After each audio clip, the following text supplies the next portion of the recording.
Hi everyone, this is Mrs. Brunk, and today I'm going to show you how to access your child's e-binder so you can keep updated on pre and post assessments and student grades. So the first thing you're going to do is to have your child use their Chromebook to log into Google Classroom. So if you type in Google Classroom in the address bar, and then select Google Classroom from this screen.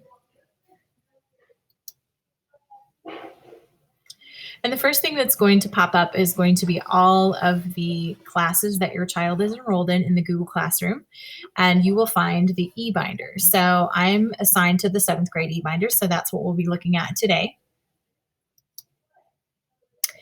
In the 7th grade eBinder, you'll see all of the classes that 7th graders are enrolled in. Now, your child may not have every one of these classes, and if they don't, then they won't have any data for that particular class.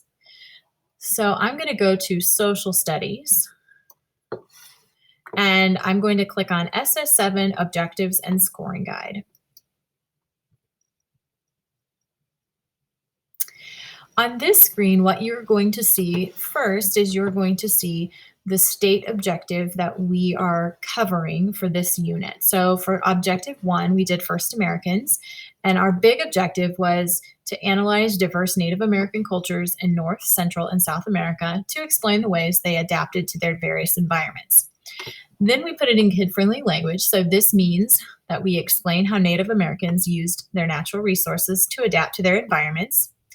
We listed key terms that are going to be important for the students to remember. And then down below, we have our scoring guide or rubric. So for 7th and 8th grade, we are still working on a letter-based system. So we have A is going to be proficiency. B is that students are showing mastery of the simplest elements and they're nearing proficiency. C is they're on the road. They're showing mastery of the simplest elements and beginning the complex. D is they're getting started. Students are progressing towards the simplest elements. And then F is I'm stuck, and the students are demonstrating no evidence of learning at this time. Now, in order to see how your child is performing, you are going to scroll to the bottom. So each of these are categories that I've set for the scoring guide for students to score a 100 or an A, an 89 or a B, a 79 or a C, a 69 or a D, or a 59. Okay. Now, sometimes there will also be supporting standards. The supporting standards are not worth as much because they're just standards that the student needs in order to be able to reach the ELO or the essential learning outcome. Now, in order to see how your child is scoring, you're going to look at the bottom. So in the bottom, you're going to notice that there is a pretest. Oftentimes, many students start at the 59 level. They haven't learned the information yet. So for here, where it says, what do I still need to work on or what do I need to do well? This is where we're asking students to type in, what is something you think you need to do in order to accomplish or meet this goal? So for this one, the student may choose study skills like, I want to make sure I pay attention in class and take good notes.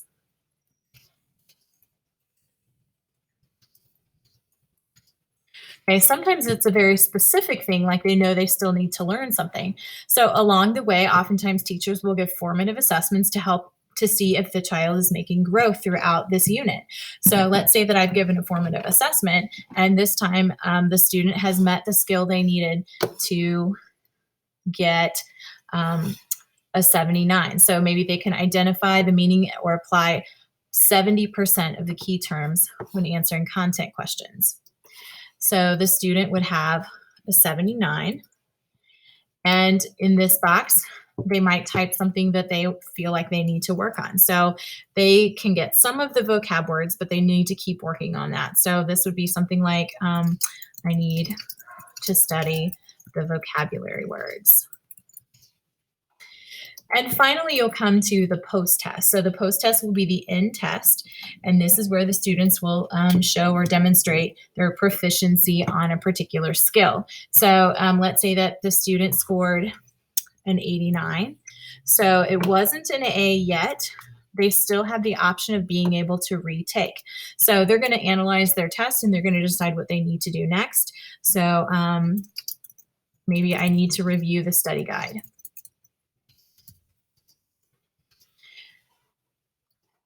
Many teachers will then often allow them to retake the test. So on the retake test, let's say they've had some time to study and they go back to retake the test, and this time they get 100%. So students are allowed to level up or to continue to learn. So if they are at a level below an A and they want to continue to learn and retake the test, students are allowed to do that until they have mastered the skill. You may notice that there are certain lines that teachers don't necessarily use. Those are left in there extra in case that teachers are doing additional formative assessments or additional retake tests as students learn new information. At the bottom, you're going to notice there's a graph. This graph is to also help the students to mark and see their growth along the way. The other thing that you're going to notice is down at the bottom, the different objectives are listed there. So for social studies, if we click on objective 2, now you'll see our European explorers, and this is our most current objective that we're working on. So we have our 2 state standards that we're working towards. We have it in kid-friendly language, and we have our key terms here to help students see what they need to master as far as vocabulary. And then to get a 100, you can see that these are the objectives that students need to master in order to get a 100 on the final. For this one, you'll notice that there are no supporting standards for this particular skill in social studies. You will notice that we took our pre-test on 9/27/18, so you'll have a score there. And then students will have a formative assessment later on this next week as they finish and I get those graded. We'll put in our formative assessment so students can start to see if they are making progress towards their goal of mastery at 100. As the year progresses, you will see more and more of the objectives filled out. So far, we only have quarter 1 and quarter 2 objectives in the objective sheet at this time. Hope this is helpful. When you're finished, you can go back up to the top and close out of that objective sheet. Go back to the eBinder. And from here, you can choose another class to see other things that are happening in other classes and to see how students are scoring on their particular scoring guides in other classes and how students are tracking their own data and their own learning so they can see what it is they've mastered and what they need to continue to work on.